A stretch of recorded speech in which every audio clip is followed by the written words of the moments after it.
as a federal representative, it's two-pronged. It's understanding their concerns, being a local advocate for them, and for everyone in Ottawa West Nepean, but it's also taking the case to the caucus and the corridors of Parliament and making the case for more funds to go to the municipality.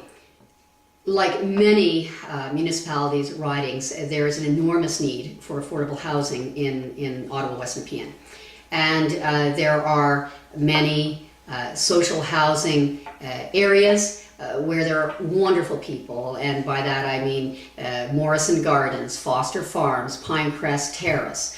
We're in the middle of a municipal campaign, so tonight, even as I speak, Jim Watson, who's running for mayor, and I support him fully, has announced already additional monies, and I feel that the municipality is going to under his leadership will make the utmost effort to get more money and supports into the people that need it in this low income housing areas. But Jim cannot do it alone. He needs, and he gets, some support, of course, from the province, but the federal government has to get back in the game. The federal government does have a responsibility to ensure that there is equality of services or public services across the country.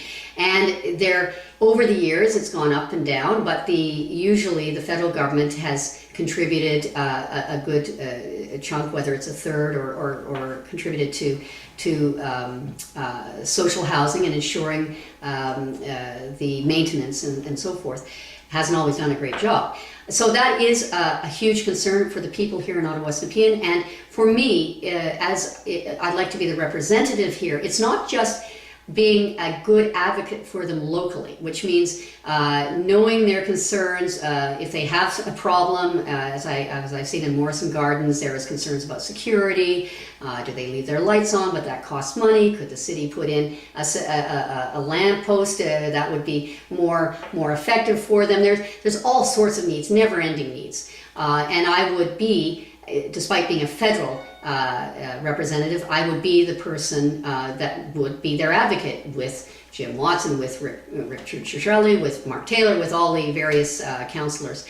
But at the same time, when I speak to my friends in these areas, I say, as a federal representative, my job is also to get into Ottawa and make the case for the federal government involvement, make the case for greater funding to help out Jim Watson in his need to, in his obligation to provide better housing. I just want to speak, though, directly again about how this fits into my nomination race.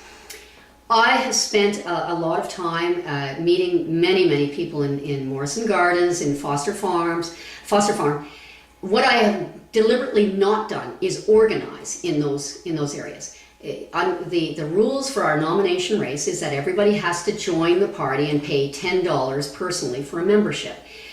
Everybody there, and I understand this explicitly, I cannot ask them to sign up themselves or their family when I'm asking for a chunk of their food budget or whatever. It is just not possible. It is something that I intend to change. If I do get elected, I would like this nomination process changed so there is no cost. As it stands now, I have been spending a lot of time there convincing them that I will be there for them in the election and as an MP, but I am not there to ask for their vote in this nomination race because I don't want to impose a financial obligation that they can't afford.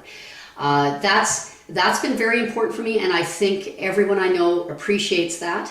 But it's given me also a lot of insights. So, for example, Morrison Gardens, I already know what needs to be done. They have a few things that I think I can help out on as we go forward. They have a new initiative going, which is called Mobile Market, which is a great initiative funded by the city and Loblaws and so forth, where an OC Transpo bus comes, and I believe it's every second weekend, to Morrison Gardens. It's a pilot project, and you can buy fresh food at cost. However, the bus costs $4,000 each time to use it that day. And anytime there's a red-black scheme and they need the buses, it's going to get yanked. So now that we know that this pilot project appears to be working out, and it is a very good initiative, that's the kind of thing that I certainly would help out. How do we get that OC Transpo bus funded?